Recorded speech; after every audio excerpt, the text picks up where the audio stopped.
কাদম্বরী দেবী, জন্ম 5ই জুলাই 1859, মৃত্যু 21শে এপ্রিল 1884। জ্যোতিরিন্দ্রনাথ ঠাকুরের সঙ্গে বিবাহ 5ই জুলাই 1868। জোড়াসাঁকো ঠাকুর বাড়ির কোনো অথরাইজড বায়োগ্রাফি থাকলেও কাদম্বরী দেবী সম্পর্কে এর চেয়ে বেশি কিছু জানা যেত না। যেমন জানা যায় না আজ থেকে 100 বছর আগে কাদম্বরী দেবীর অকাল প্রয়াণের পর কোথায় চলে গেল রবীন্দ্রনাথ আর নতুন বৌঠানের লেখা সব চিঠিপত্র। কোথায় গেল সেই খাট যার উপর উপুর হয়ে কবিতায় হাত পাকাতেন কিশোর রবি? কোথায় গেল তেতালার ছাদ, বাগানের নন্দনকানন, ভারতী পত্রিকার আঁতুর ঘর? কেমন ছিল সেই ঘর জানা যায় না। শুধু জানা যায় ইতিহাস বলছে ছাদের ঘরের সুদিন দীর্ঘস্থায়ী হয়নি। ধীরে ধীরে চির ধরেছিল জ্যোতি কাদম্বরীর নিঃসন্তান আপাত সুখী দাম্পত্যে। অন্যদিকে মৃণালিনী দেবীকে বিয়ে করে সামাজিক জীবনে রবীন্দ্রনাথ ব্যস্ত হয়ে পড়লে একেবারে একা হয়ে গিয়েছিলেন কবির নতুন বৌঠান। 19শে এপ্রিল 1884 ছাদের ঘরেই নিজেকে শেষ করতে চেয়েছিলেন কাদম্বরী। কেউ বলেন আফিম খেয়ে, কেউ বলেন বিষ খেয়ে। 21শে এপ্রিল ভোরে চলে গিয়েছিলেন তিনি। 23শে নভেম্বর 1903 19 বছরের দাম্পত্য জীবন শেষ করে কবি জায়া মৃণালিনীও চুপি চুপি চলে গেলেন। আজীবন মৃণালিনীকে রবীন্দ্রনাথ স্নেহ করেছেন, আর মৃণালিনী সামলেছেন তাঁর সন্তানদের। 8 পৌরে মৃণালিনী কি কোনোদিন হতে পেরেছিলেন কবির মানস সঙ্গিনী? এরপর ধূলি মলিন হয়েছে কাদম্বরীর বিজন বাতায়ন, আর কবির সঙ্গে তাঁর নতুন বৌঠানের সম্পর্কের পরত ফুলে ফুলে পড়তে চেষ্টা করেছে বাঙালি। কিন্তু এবার ফিরছেন কাদম্বরী থেকে। স্বয়ং কবি ডাকছেন তাঁর নতুন বৌঠানকে, আসুন আপনারা, পায়ে পায়ে চলুন রবি মহলে।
স্মৃতির পটে জীবনের ছবি কে আঁকিয়া যায় জানি না, কিন্তু যেই আঁকুক সে ছবি আঁকুক, অর্থাৎ যাহা কিছু ঘটিতেছে তাহার অবিকল নকল রাখিবার জন্য সে তুলি হাতে বসিয়া নেয়।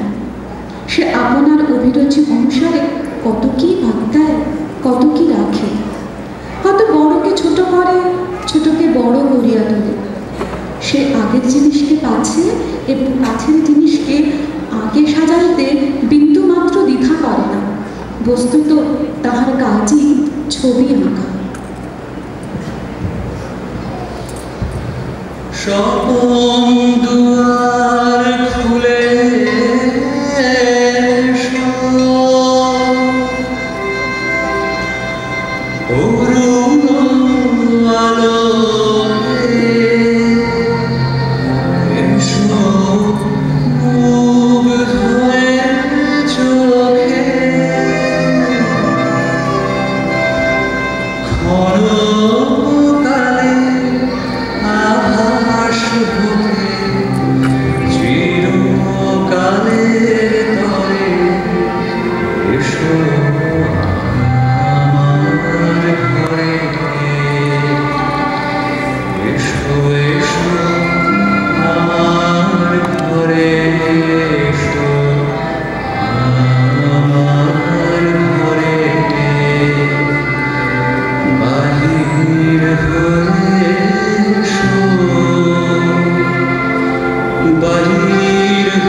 সালে 29 ডিসেম্বর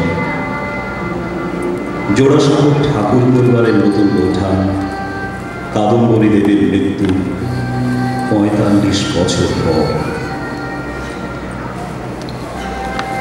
নতুন বৌঠান, নতুন বৌঠান, সারা দাও নতুন বৌঠান। আমি জানি তুমি যে এসেছ।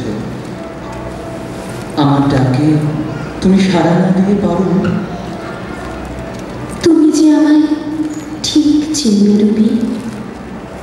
আমার ছায়াটা আজও আছে, প্রাণ আছে, দেহ নেই শুধু। আজ এতদিন পর একসঙ্গে কত কথা জানতে, কত কথা জানাতে ইচ্ছে করছে রবি। বেশ বৌঠান, রবি তোমার ইচ্ছেতে কোনোদিন বাদ সেরেছি বলো? তবে হ্যাঁ, আমি দোষ করেছি বৌঠান। 2-10খানা কবিতা অপরাধ ঝড়ের দিন। বৌঠান, তোমার কাছে যা কিছু প্রশ্রয় সবই আমার কবিতা অপরাধ। আমাকে ভুল জানা বৌঠান, ফিরিয়ে নেব তর্ক প্রতিবাদ। আমার কথা ভাবনি বৌঠান। যেদিন থেকে ছাদের ঘরে ভেঙে পড়ল চাঁদ, সেদিন থেকে জীবন খান খান। আজও তাই ছাদের ঘরে ঝুলছে কালো চাঁদ। আমি যে তোমার টানে আজীবন ভেসে গিয়েছি রবি। আজ রবি সেই টানে ভেসে চলেছে। কি শেখালো ভালোবাসা? তুমি ভালোবাসো আমার চেয়ে, তুমি মৃত্যুকে অধিক ভালোবেসে ভালোবেসে কুল ছেড়ে দেশান্তরে কালান্তরে চলে গেলে, অথবা নতুন